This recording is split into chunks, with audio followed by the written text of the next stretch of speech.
Welcome to The Explainer. Today, we're diving into the secret ingredient that makes the best teams, well, the best. We all hear about different processes and frameworks, but what's really happening in people's heads that sparks true creativity and leads to amazing results? So a lot of us are using Agile, right? I mean, it's everywhere. It's become the go-to for moving fast and building cool stuff. But if you stop and ask why it works so well, the answer can get a little vague. It's clearly not just about the daily stand-ups or the sprints. There's something much deeper going on, and that's exactly what we're going to dig into today. And to really get it, let's take a quick look back. The old way of managing projects was all about command and control. Everything was planned out in excruciating detail right from the start. Agile just flipped the script.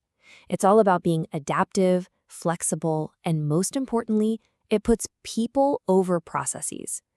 Now, everyone says this shift is what fuels innovation, but that still doesn't tell us how. And that right there is the big puzzle we're tackling in this explainer. If all these agile practices are the key, then what lock are they actually turning? What's the real connection between these team habits and the incredible innovative outcomes we're all trying to achieve? Well, the source for today's explainer, a really fascinating study from the International Journal of Project Management, argues that the answer isn't in the process itself. It's in how the process makes team members feel. The magic link between Agile and innovation, it's not procedural, it's psychological. All right, so let's get to the good stuff. It's time to reveal that secret ingredient. Researchers are pretty confident that the core mechanism, the thing that turns agile practices into real innovation, is something they call psychological empowerment. So, what on earth is psychological empowerment? Well, it's not about your boss giving you permission to do something. It's an internal feeling, a state of mind. It's that deep down intrinsic motivation where you feel like you're in the driver's seat of your own work and that the work you're doing actually matters. It's the engine that powers real engagement. And this feeling, it's really built on 4 distinct pillars. First up is meaning. Do you feel like your work is genuinely important? Second, competence. Do you believe you've got the skills to knock it out of the park? Third, self-determination. Do you have the freedom to decide how you tackle your work? And last but not least, impact. Can you actually see your contributions making a difference? When you have all 4 of those, that's when you have a truly empowered team member. Okay, this is a fantastic theory, but,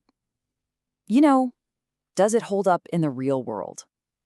Well, that's exactly what researchers wanted to find out. They set up a study to see if they could actually measure specific agile practices creating the sense of empowerment, and then if that empowerment led to better results. And they didn't just guess. They went out and collected data from 202 actual agile project managers and team members all across Australia. So this wasn't some small lab experiment. It was designed to ground this whole theory in real-world experience. Now, what's really cool is the chain reaction they proposed. You can see it laid out right here. They predicted it would work like dominoes. Certain agile practices would create psychological empowerment. That feeling of empowerment would then unlock innovative behavior.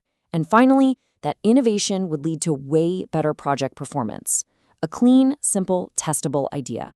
So, did the theory pan out? When all the data was crunched, the results were, well, they were both exactly what you'd expect, and in some ways really surprising.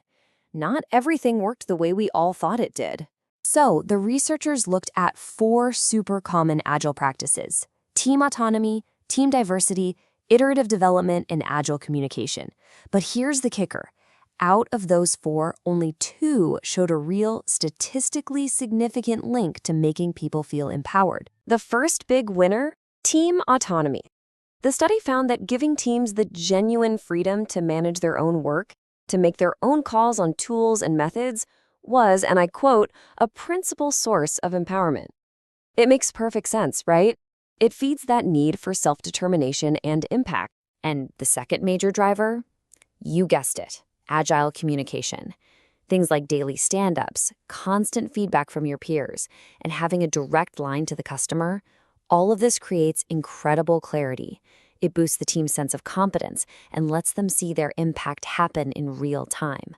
Okay, but here's the twist. Two other things we often think of as pillars of Agile, well, they didn't really show a direct link to empowerment in this study. And this is where it gets really fascinating. This table lays it out perfectly. The data gave a big thumbs up to team autonomy and agile communication. But team diversity, having people with different skills, and iterative development, working in sprints, didn't show that same strong connection. Now, the researchers think maybe these things need other factors to be in place first, like a really mature team, for them to kick in. But here's the crucial part. The rest of their chain reaction theory was spot on. The study confirmed that once a team feels that sense of psychological empowerment, fueled by that autonomy and communication, they absolutely do become more innovative. They try new things, they solve problems more creatively, and that behavior directly leads to better project outcomes. We're talking quality, scope, the whole 9 yards. So what does this all mean for us? Now that we know the two most powerful levers we can pull to create these amazing, innovative teams, how do we actually pull them? Well, the takeaways here are super practical. If you want to boost autonomy, you have to grant real decision-making authority, not just delegate a few tasks. Let the team pick their own tools. For communication, you have to double down on things like daily stand-ups, make sure they can always talk to the customer, and prioritize clear, direct interaction. It's really about shifting the center of gravity from the manager over to the team. And this is why this matters so much. This research shows us that team autonomy and communication, they aren't just fuzzy, feel-good ideas. They are concrete, manageable practices that directly create the psychological conditions for innovation to happen. They aren't just part of the process. They are the fuel for the entire engine. So that leaves us with one last really important question to ask yourself. Take a hard look at your own team, your own company. Are you guys just going through the motions of Agile? Or are you actively building the autonomy and communication that lead to true psychological empowerment? Because the answer to that question could be the difference between just getting projects done and actually changing the game.